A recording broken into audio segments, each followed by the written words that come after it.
ce projet vient questionner notre manière d'habiter le monde. C'est vraiment un projet là de réhabilitation d'un bâtiment déjà existant, patrimonial, historique. Cette usine, elle a eu une vie. Pendant des siècles, il y a eu des centaines, des milliers d'ouvriers et beaucoup d'ouvrières qui sont venus vivre et travailler dans cet espace. Ce projet redonnera une vie au village, mais pas seulement au village. C'est aussi tout le territoire qui pourra en profiter. Un projet comme Chirol, c'est un exemple de comment on fait de l'habitat dense, de regrouper, et on mutualise tout un tas de fonctions de l'habitat, du déplacement, du travail au sein d'un même espace. Si ce projet ne se faisait pas, je pense que malheureusement ce bâtiment deviendrait une vraie ruine, parce que je ne vois pas ce qui pourrait se faire en dehors de ce projet.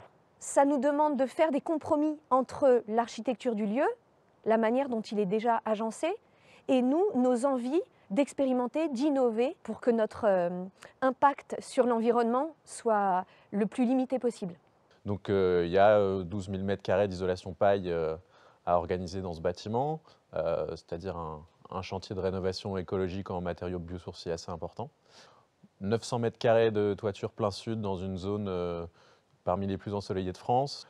Au maximum de l'énergie solaire thermique et photovoltaïque pour créer à la fois de l'eau chaude et de l'électricité, avec un processus de récupération des eaux de pluie qui nous permet d'avoir un double réseau dans le bâtiment pour ne pas utiliser que de l'eau potable pour les besoins quotidiens. Même si on a conscience que dans les chantiers écoles, dans les chantiers participatifs, les personnes qui vont venir seront plutôt des personnes qui sont préoccupées par les questions environnementales, écologiques, le fait d'être un lieu multi-activités, on pourra peut-être toucher un public et des citoyens qui ne sont pas acquis à la cause environnementale et qui pourront, eux, petit à petit, également faire école.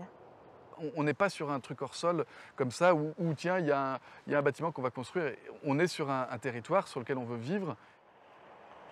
Donc imaginez un tel bâtiment en ruine, ça me fait froid dans le dos. Voilà.